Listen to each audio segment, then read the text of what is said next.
যে বিষয়টি আদালতে বিবেচনাধীন আছে সেই বিষয়ে আপনাদের সরকারের কি পদক্ষেপ গ্রহণ করা রয়েছে?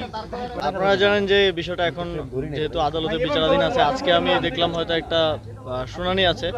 তো আদালতে বিচারাধীন বিষয় নিয়ে কোনো মন্তব্য করা এখন সমীচীন হবে না। দেখা যাক শুনানিতে কি রায় আসে বা কি নির্দেশনা আসে। আর বিগত যে বিষয়টি নিয়ে আন্দোলন চলছে সেটার যে মামলা ছিল সেই মামলায় স্থানীয় সরকার বিভাগ পক্ষভুক্ত ছিল না, এবং রায়ও স্থানীয় সরকার বিভাগের প্রতি কোনো নির্দেশনা ছিল না, এটা আপনারা জানেন।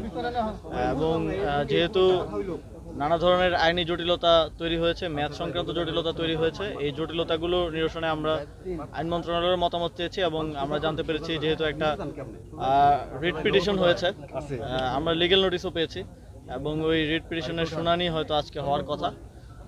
তো এই একদিকে বিচারাধীন, আরেকদিকে যেসব আইনি জটিলতা অ্যারাইজ করেছে সেগুলোর সমাধান হলে আমরা কোনো একটা সিদ্ধান্তের দিকে যাব। স্যার, বিএনপি আন্দোলনে যাওয়ার ঘোষণা স্টার্ট ফাউন্ডেশন, সেক্ষেত্রে ওনারা আপনাকে মূলত এর প্রতিবন্ধকতা মনে করছেন, এই ব্যাপারে আপনার ব্যক্তিগত মন্তব্য? দেখেন, যখন সরকার কাজ করে, সরকার একটা বডি হিসেবে কাজ করে, কেউ ব্যক্তিগতভাবে এখানে কোনো সিদ্ধান্ত নেওয়ার বা করার সুযোগ নেই। বিশেষ করে এই ধরনের বড় ডিসিশন একা ব্যক্তি হিসেবে আমি নিচ্ছি, এটা ভাবার কোনো কারণ নেই। আর যেহেতু এখানে আইনি জটিলতা আছে এবং এখানে আদালতে বিচারাধীন বিষয় আছে, এখানে আমাকে ব্যক্তিগতভাবে আক্রমণ করে তো আসলে লাভ নেই। আদালতের যে আইনি লড়াই সেটা লড়তে হবে এবং যে জটিলতাগুলো আছে সেই সংক্রান্ত আমরা আইন মন্ত্রণালয়ের মতামত চেয়েছি। আইন মন্ত্রণালয় যেহেতু এক্ষেত্রে বিশেষজ্ঞ, তাদের মতামতের ভিত্তিতে হয়তো আমরা একটা সিদ্ধান্তে পৌঁছাতে পারবো।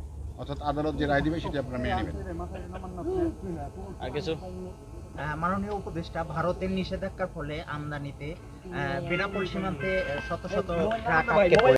আমাদের বাণিজ্য মন্ত্রণালয়ের মাননীয় উপদেষ্টা তো বলেছেন যে নিষেধাজ্ঞায় আমাদের থেকে বেশি ভারতেরই ক্ষতি হবে, কারণ আমদানিটা আমরা ভারত বাংলাদেশে বেশি রপ্তানি করে থাকে। তবে অবশ্যই যেহেতু এটা একটা সাডেন এসেছে, সেক্ষেত্রে আমাদের বিকল্প ব্যবস্থা খুঁজতে হবে এবং সেই বিকল্প ব্যবস্থা খোঁজা পর্যন্ত তো কিছু প্রতিবন্ধকতা থাকবে এবং ব্যবসায়ীদের সাময়িক হয়তো কিছু ক্ষতি হবে। তবে দীর্ঘমেয়াদে আমরা মনে করি এটা আমাদের আত্মনির্ভরশীলতার দিকে এগিয়ে যাওয়ার একটা সুযোগ।